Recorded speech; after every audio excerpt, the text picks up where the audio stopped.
Welcome to our Godly Playroom here at First United Church. My name is Sherry, and today I have with me Jackie in the circle and Ruth, who is filming us. And I just welcome you to this circle today.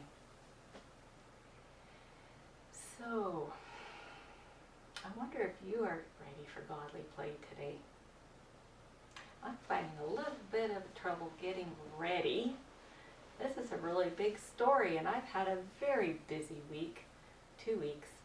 And so I have to take a little bit of time to settle down and start to get ready for this.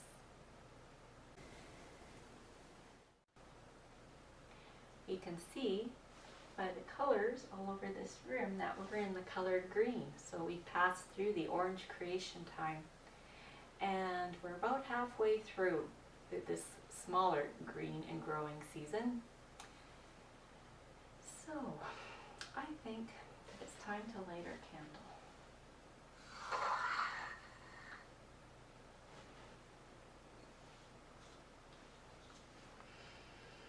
Once there was someone who did such amazing things and said such wonderful things that people began to follow him. And when they followed him, they would ask him questions. And one time they asked him, "Who are you?" And he said, "I am the light."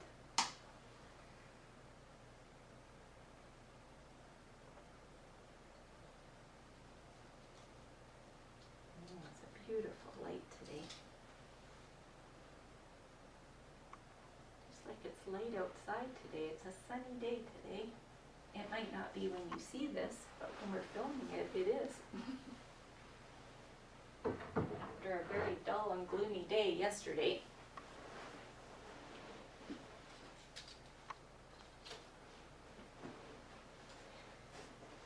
All right.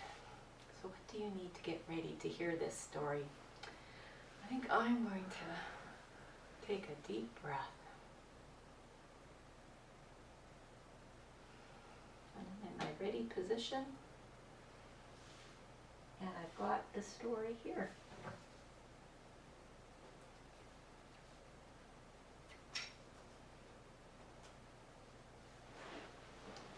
And we have our desert box. This is the desert. The desert is a dangerous place. There's no food or water. People can die in the desert. When the wind blows, the shape of the desert changes. You can lose yourself.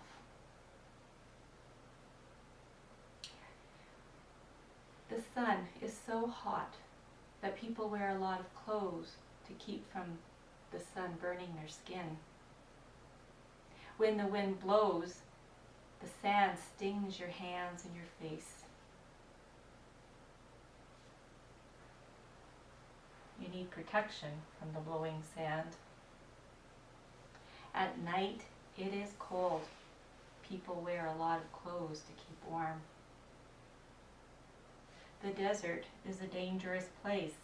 People do not go there unless they have to. This is Jerusalem, and here is the wall.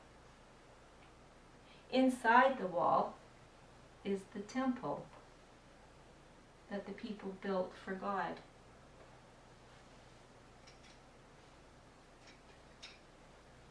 And these are the people of God.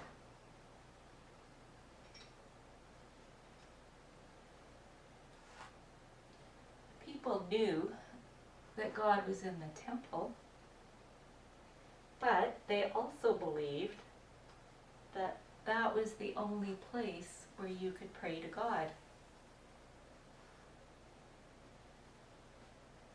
They believed that the wall would protect them from everything.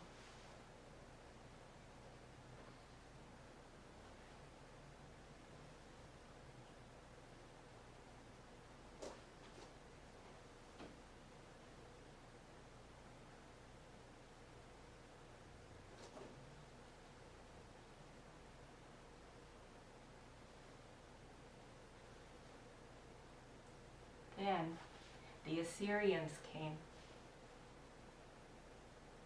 They attacked the city. It was a terrible time. People fought. Some people died of starvation.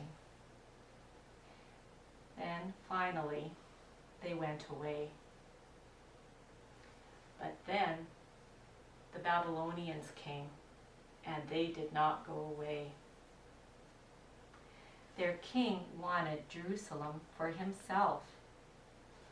They tore down the wall, and they burned the temple. They took many of the people away.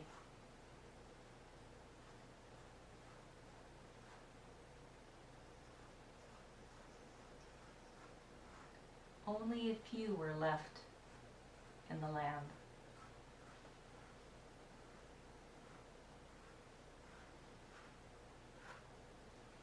As the soldiers led them away, they looked back at the burning city and thought they might never see it again.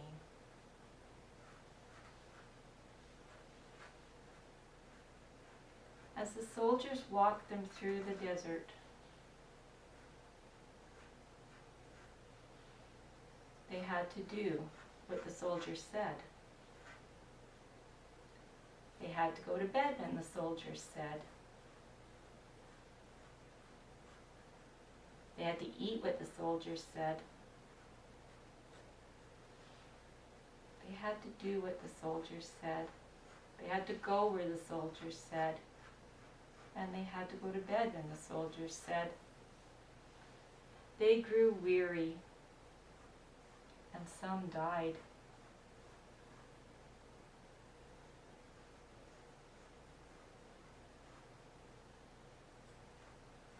It took a long time.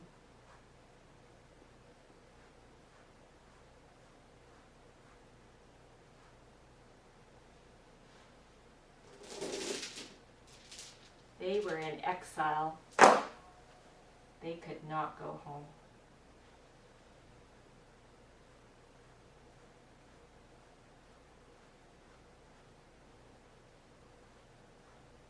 They hung their harps on the willows, and they sang sad songs.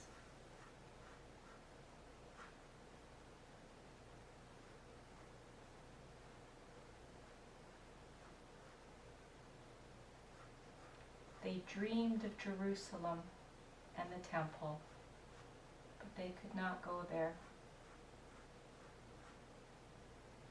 They even turned to Jerusalem and they prayed.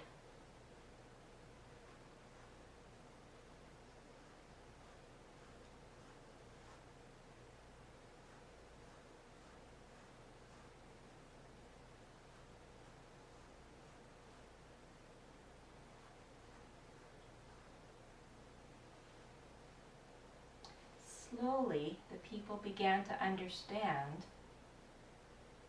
that God was here too. They could feel God's presence when they gathered to read the scriptures and to tell the old stories and to pray.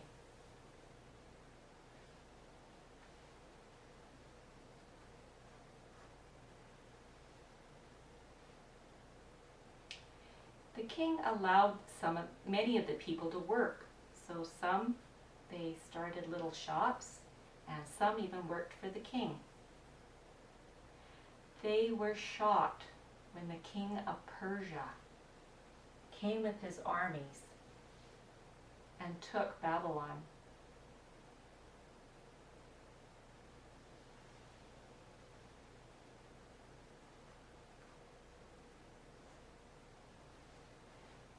The new king, he allowed some of the people to go back.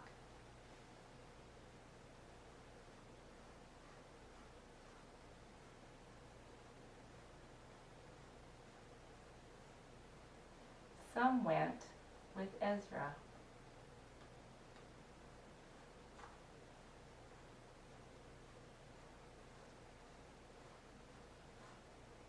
And they began to rebuild the temple. Later, more were allowed to leave. And they went with Nehemiah.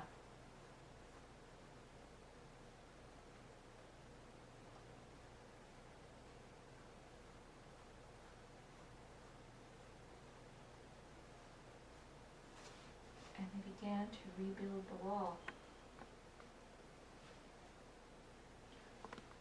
People were no longer in exile. They could go home. But do you know what happened?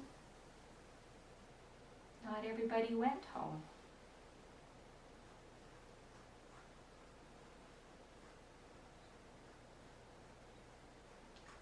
Some of them decided to stay.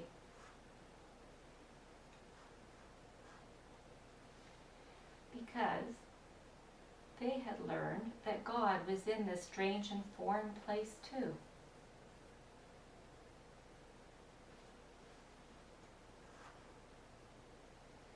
So they stayed.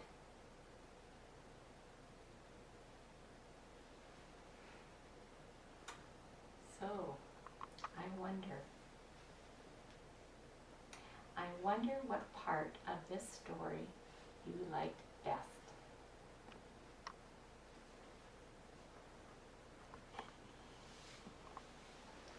I like when they realized that God was with them wherever they were.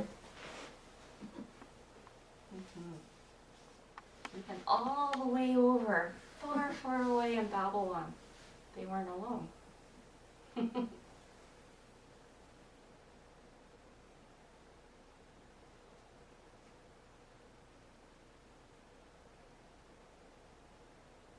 I wonder what part of this story is the most important.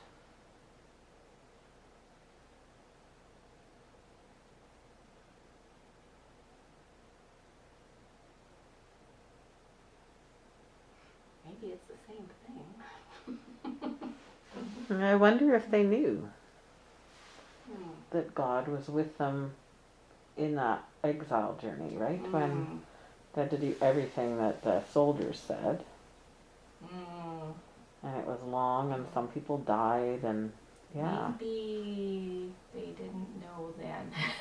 Or they forgot. Or they forgot. It was a long, long way. A long way, and they were so sad. Yeah. I'm not sure it's a part I like. But I remember standing in the parking lot with people watching this building burn. And so that line about they turned back is a very poignant one for me. Yeah. And I think about other times when we have turned back, even now, right, we're turning back to the way things were, with much longing and sadness.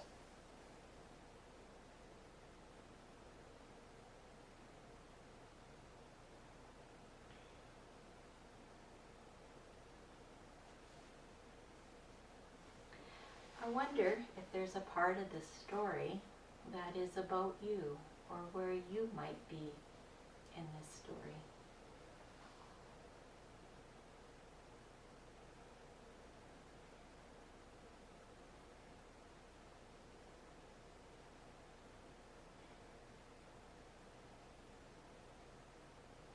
That's such a big question about do I stay or do I go?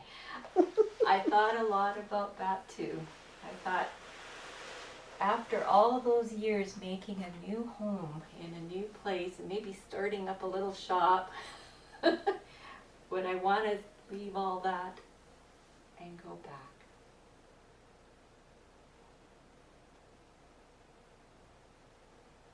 Or even why some people got to leave, to stay, right? Like what did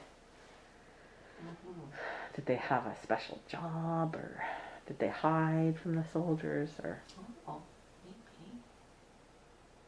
I don't think it was very easy in that case to stay behind.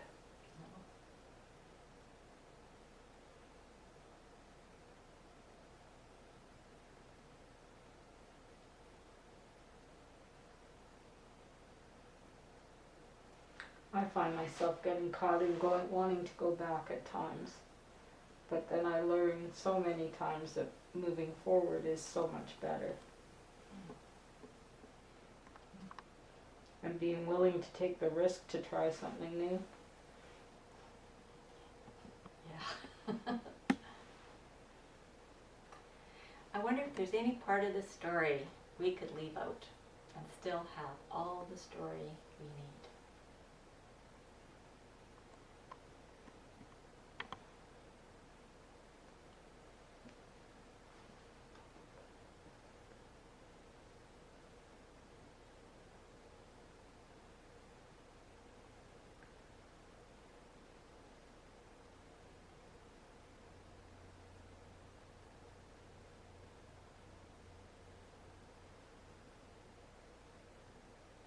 Yes, I wonder what the chains are in our life. Mm. Right? Because the chain does get lifted. Heavy. Yeah, it is. It feels good when it goes there. Hmm. Yeah, so I guess I wonder what it would take for us to leave out our chains. I wonder if we're supposed to not have those chains. Sometimes. Mm-hmm. I think people get quite attached to them, actually. That's true. That's probably true. And not just the two old geezers in the Muppets.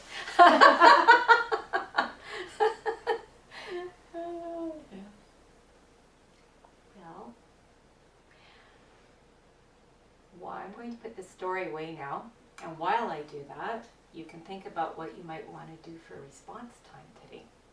So if you want to stop the video, you can do that and get your response materials ready. And or if you've already got them ready, then that's great. So I didn't tell you what these were.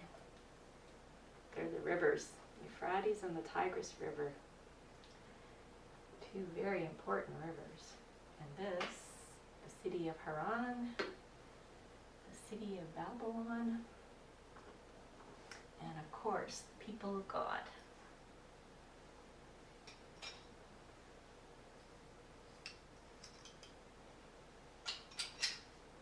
And the desert.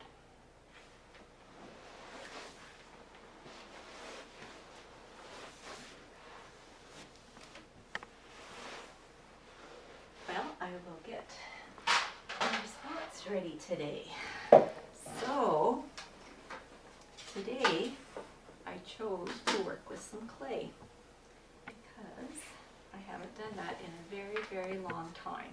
I don't know what I'm going to do with it exactly. But let's just see what happens. It feels good. It's nice and soft. I think it's new.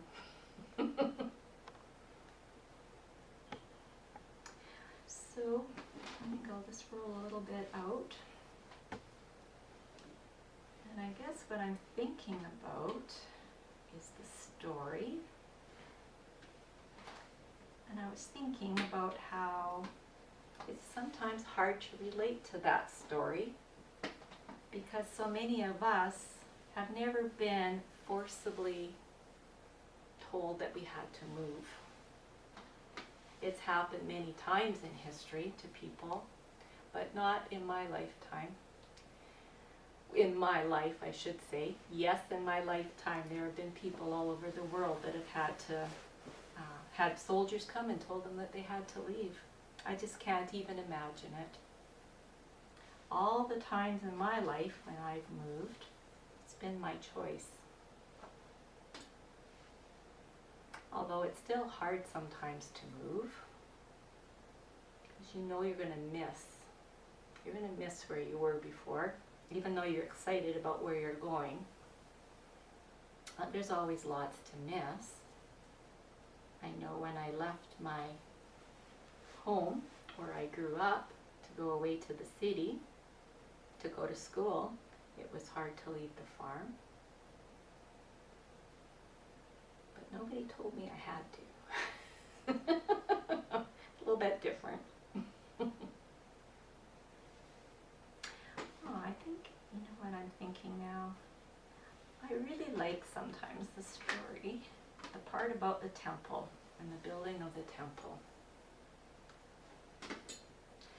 Because right now I can't quite imagine what it would be like to build a huge big building like that all those thousands of years ago when they didn't have screws and nails and cement and all these things that we're using to build my greenhouse right now, which is a whole lot of work, and it's really small. And I just can't even imagine what it took to build a temple. A whole lot of people, I would imagine.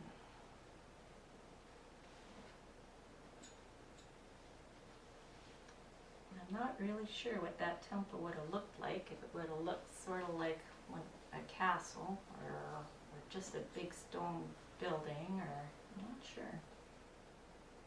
They had a few different temples there in Jerusalem over the centuries and millennia.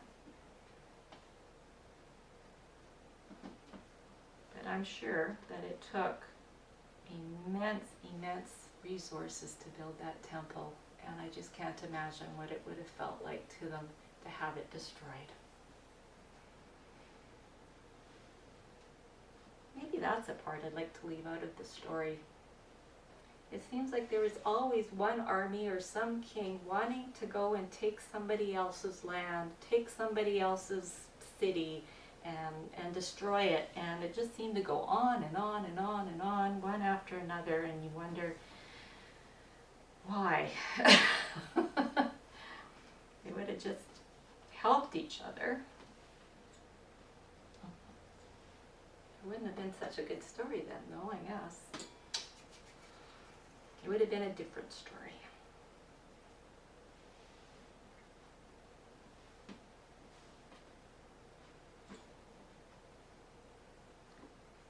Well, it looks like I had enough clay to build the base.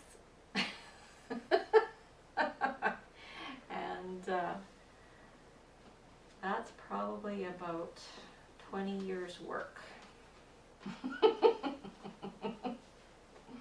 Well, I hope you found something to do for your work in response to this story, because it's a really big story and one to think about. But I think I'll get ready now to put away the clay. And it was all rolled up in nice little balls, so I better do that. And whatever you're working on, don't forget to clean up afterwards. You don't want to leave your mess for somebody else.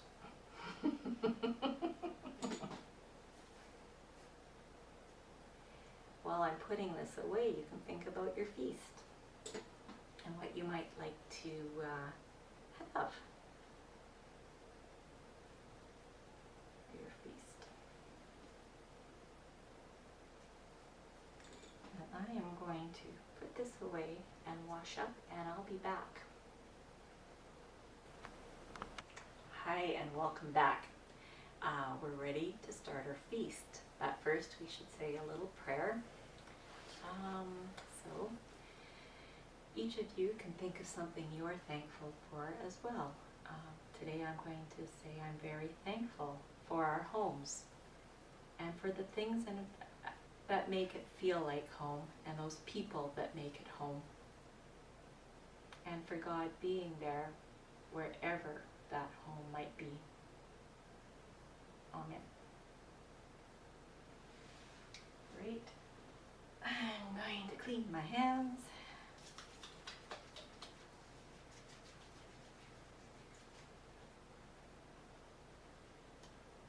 And have some water. We take it so for granted, but imagine how much those people in the desert walking here would have loved a glass of water. Something we should always remember and be thankful for. And today I just have a little piece of bagel.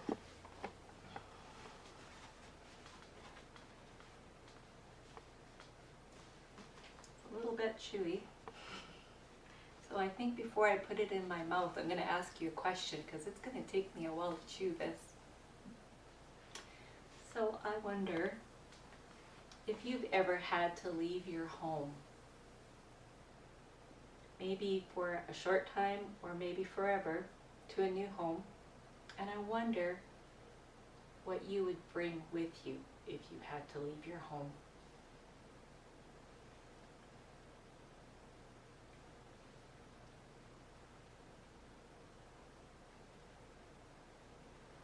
We've moved lots.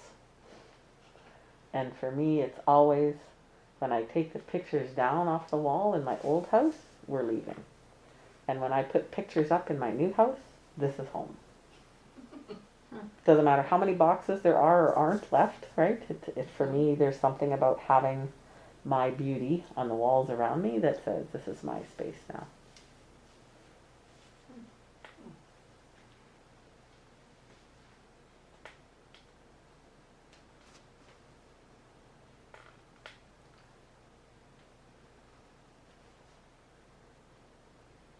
So we were talking also, not just about moving, but about building. I wonder if you've ever built something or would like to someday.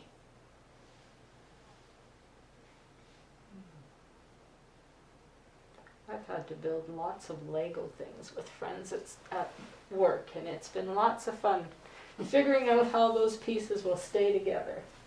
Yeah.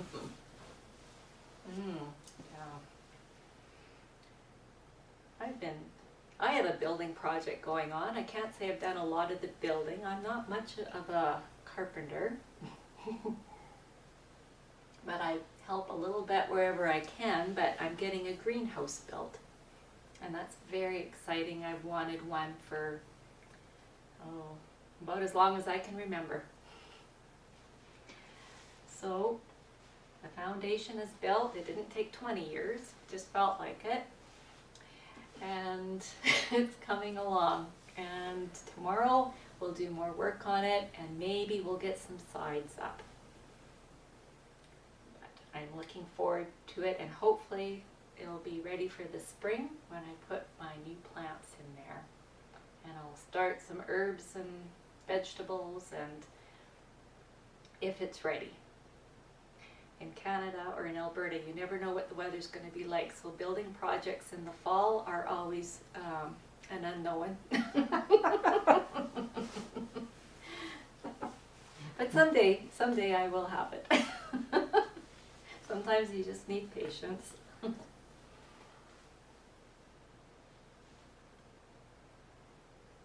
I was just thinking about the day we moved into this room. And all the putting together of things and deciding how we wanted to put things. And there was much less then when we first moved in. But there was so much love that day. Oh, yes, that was a wonderful day. Maybe that's what we need to remember when we leave somewhere. Is how much love there can be wherever we land.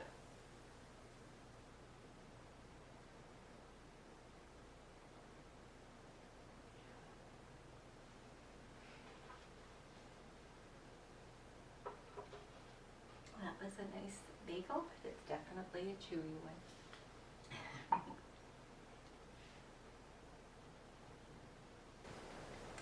So, after I was finished putting away my response materials, we were talking a little bit about the temple. And we have them here as some other godly place stories you may have heard Ruth tell. This one here is the Ark and the tent. And that's what the people of God used before they could build a temple. And this story is about the building of the temple. So yeah, this one all comes apart. It's really a fun story. So sometime if you're in the Godly Place story, you'll have to check this out. So that tells you a little bit more about the buildings that the people of God used, that they built for God. And this is the story we told today. And it goes right beside the temple, right in this empty space right here. Well, it's time now to change our light.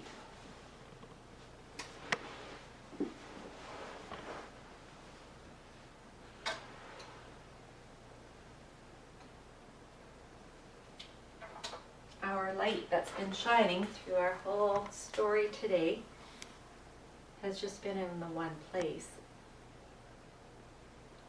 So now, I'll change it so that now the light is going all over our room.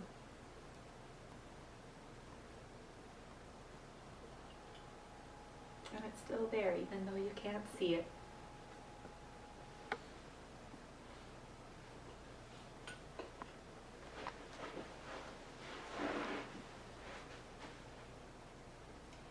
Goodbye for now, and be well.